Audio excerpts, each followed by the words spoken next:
El Comentario Podcast presenta un espacio realizado y dirigido por Agustín Sancho Cubero. El viento de Segovia soplaba con una fuerza antigua sobre las piedras milenarias del acueducto cuando vino al mundo una niña llamada María del Carmen. Corría el mes de septiembre del año 1906, un tiempo de carruajes, de faroles de gas que temblaban en las esquinas.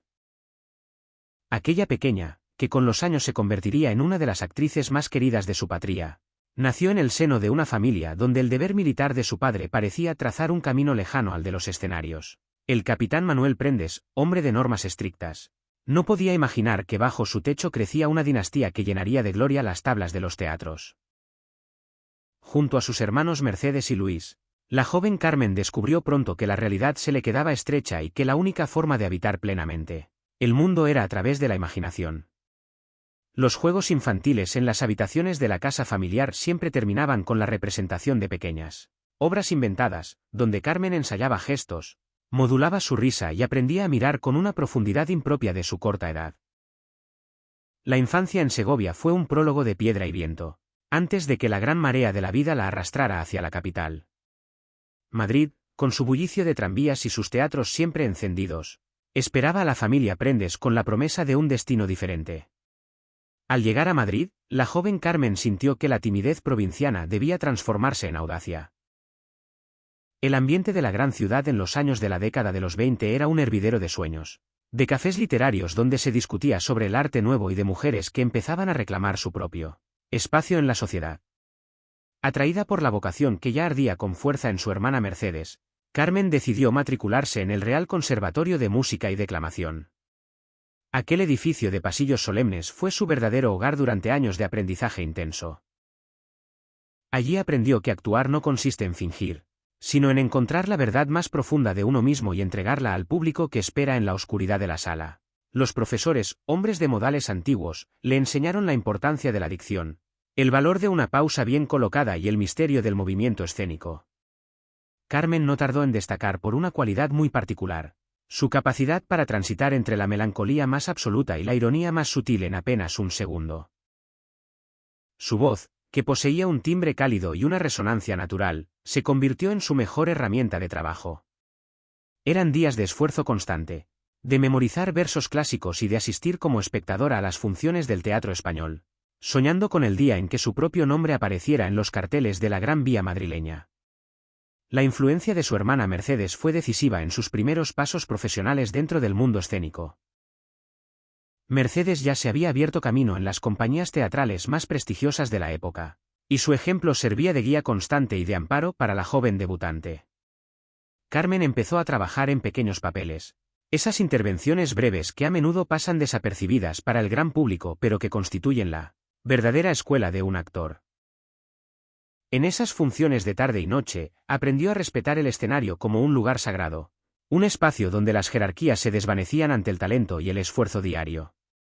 Descubrió la camaradería de los camerinos, el olor a maquillaje barato, el murmullo expectante del público antes de que se levantara el telón y la tensión que se respira tras las bambalinas en los instantes previos al estreno. Cada noche era una lección de humildad y de profunda observación de la naturaleza humana. Carmen miraba a las grandes actrices del momento, estudiaba la forma en que colocaban las manos, cómo sostenían un abanico para expresar desdén o cómo proyectaban la voz hacia las últimas filas sin perder la dulzura. Poco a poco, los directores de la capital empezaron a notar que aquella muchacha delgada de ojos expresivos aportaba una dignidad especial a cada personaje, por muy humilde que fuera su aparición. En el año 1936, el cielo de España se cubrió de nubes negras y el ruido de las armas silenció las risas de los teatros. La guerra civil estalló con una violencia inusitada, transformando las calles de Madrid en un frente de batalla y sumiendo a la población en el hambre, el frío y el miedo cotidiano. Carmen, como tantos otros artistas de su generación, vio cómo su mundo se desmoronaba en pocos días y cómo las ilusiones de su juventud se desvanecían ante la dura realidad del conflicto. Las compañías de teatro se disolvieron rápidamente, los teatros cerraron sus puertas o se convirtieron en refugios improvisados, y la supervivencia se transformó en la única prioridad diaria. Ante la imposibilidad de seguir trabajando en una patria dividida por el dolor, la actriz tomó la difícil decisión de cruzar el océano. El exilio, Aunque fuera temporal, era una herida abierta en el alma de quien ama su tierra. Pero América se presentaba como una oportunidad providencial para mantener vivo el oficio, la dignidad y la esperanza de un futuro mejor. Se embarcó en un largo viaje hacia el hemisferio sur, dejando atrás la casa de su infancia, los recuerdos de Segovia y la juventud interrumpida por el fuego de las trincheras. El viaje en barco fue un tiempo de profunda reflexión, de contemplar el horizonte del océano y preguntarse si alguna vez volvería a pisar el suelo de su patria. Los años en el continente americano fueron una etapa de madurez profesional y de consolidación definitiva, para Carmen Prendes.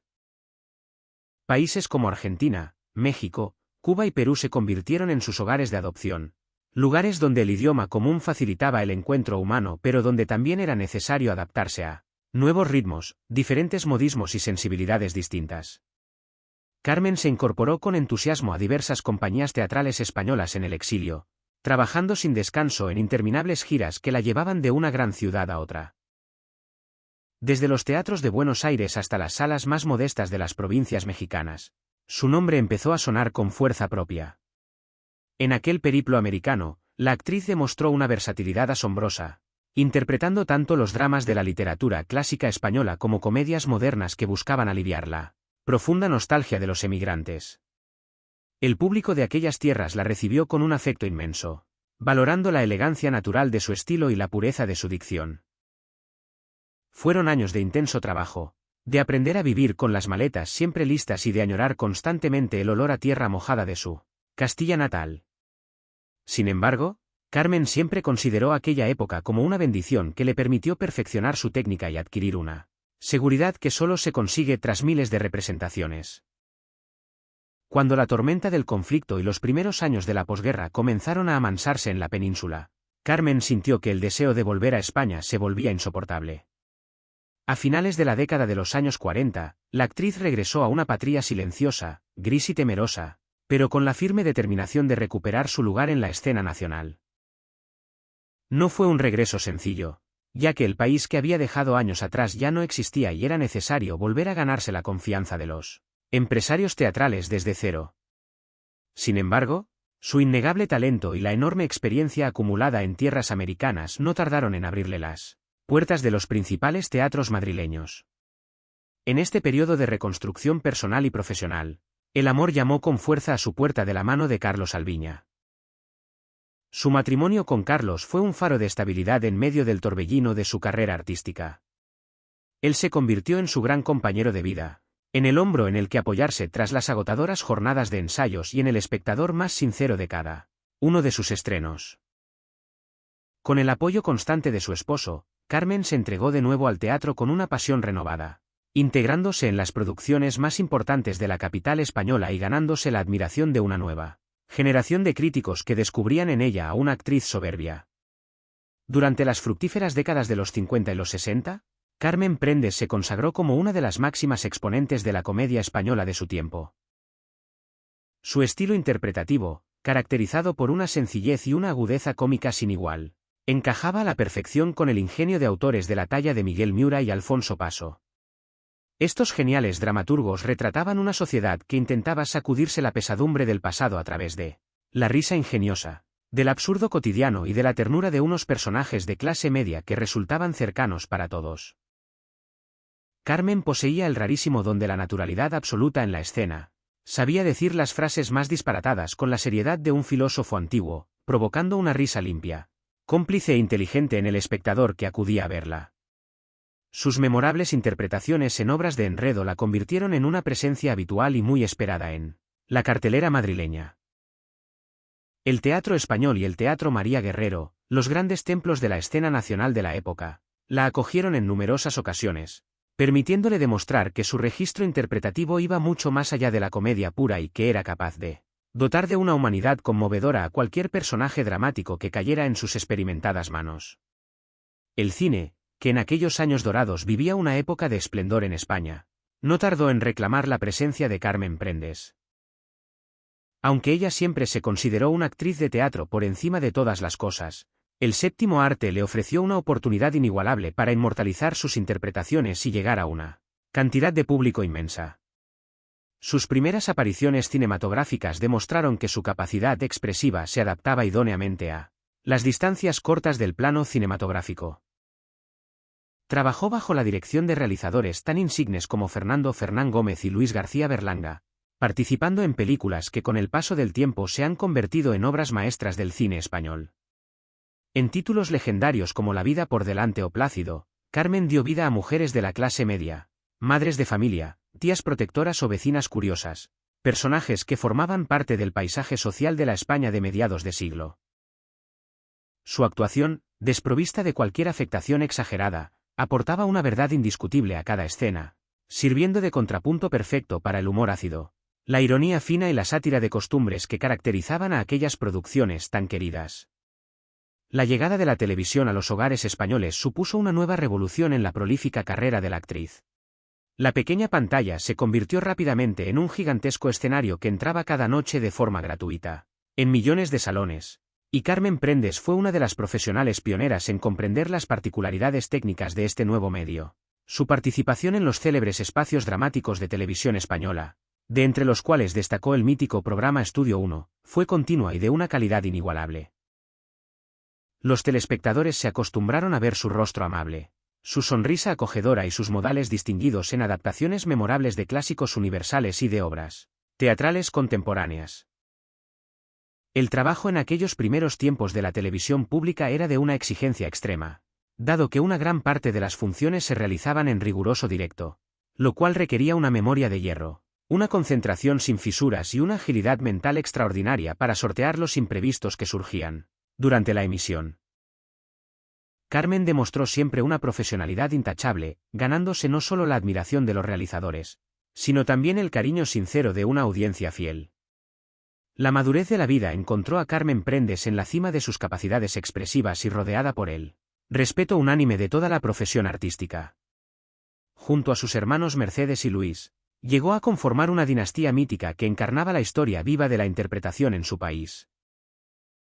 Aunque cada uno de los tres hermanos había recorrido su propia senda profesional y rara vez compartían el mismo escenario, el apellido familiar era para todos una garantía de dedicación, rigor y pasión inquebrantable por el oficio. Carmen continuó encadenando diversos proyectos teatrales, sin que el paso del tiempo lograra apagar su entusiasmo juvenil o disminuir su asombrosa capacidad de esfuerzo diario. Las jóvenes generaciones de actores que comenzaban a dar sus primeros pasos en las tablas encontraban en ella una mentora generosa, siempre dispuesta a regalar un sabio consejo en la tranquilidad de los camerinos o a rememorar con humor los avatares de los tiempos idos. Para la actriz, el teatro no era simplemente un medio para ganarse la vida, sino una forma noble de habitarla, una llama sagrada que se alimentaba del contacto diario con la gente que acudía cada tarde a sentarse frente al escenario, cuando muchos habrían considerado que había llegado el momento de retirarse a disfrutar de un merecido descanso. En la vejez, la televisión volvió a obsequiar a Carmen con uno de los éxitos más rotundos de toda su existencia. En la década de los años 90 del siglo pasado, cuando la actriz ya superaba los 80 años de edad, se unió al elenco de una serie que alcanzó índices de audiencia verdaderamente históricos, Hostal Royal Manzanares, protagonizada por Lina Morgan. En esta popular comedia, Carmen interpretó el personaje de la tía Filo, una mujer de carácter fuerte, un poco gruñona pero con un corazón de oro, que de inmediato se ganó las simpatías del público de todas las edades. La química interpretativa entre Carmen Prendes y Lina Morgan era sencillamente perfecta, un constante duelo de talento y comicidad que llenaba de risas las pantallas de millones de hogares cada semana.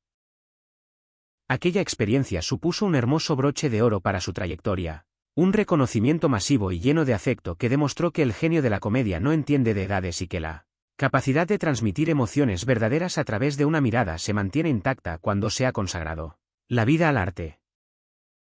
Los postreros años de su andadura vital transcurrieron en la quietud de su residencia madrileña, rodeada por el afecto constante de sus seres queridos y arropada por el recuerdo de un país entero que la consideraba parte de su patrimonio sentimental.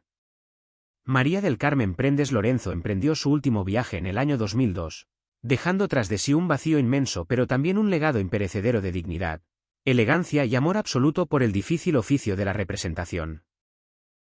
Su trayectoria no debe medirse únicamente por la cantidad de montajes teatrales que encabezó, por las películas en las que participó o por las apariciones televisivas que la convirtieron en un rostro familiar, sino por la profunda honestidad con la que siempre pisó las tablas. Fue una actriz de raza que jamás buscó la notoriedad artificial de las revistas o la fama fácil, prefiriendo la senda del esfuerzo callado, el respeto escrupuloso hacia sus compañeros de reparto y la gratitud sincera hacia un público que nunca la dejó de lado. Su memoria permanece viva en las grabaciones que atesoran sus trabajos, pero sobre todo late en la esencia de un teatro español que siempre recordará a aquella muchacha segoviana que dedicó cada día de su vida a la hermosa tarea de hacer reír y emocionar. Espacio realizado y dirigido por Agustín Sancho Cubero. Gracias por su atención, hasta la próxima edición del programa.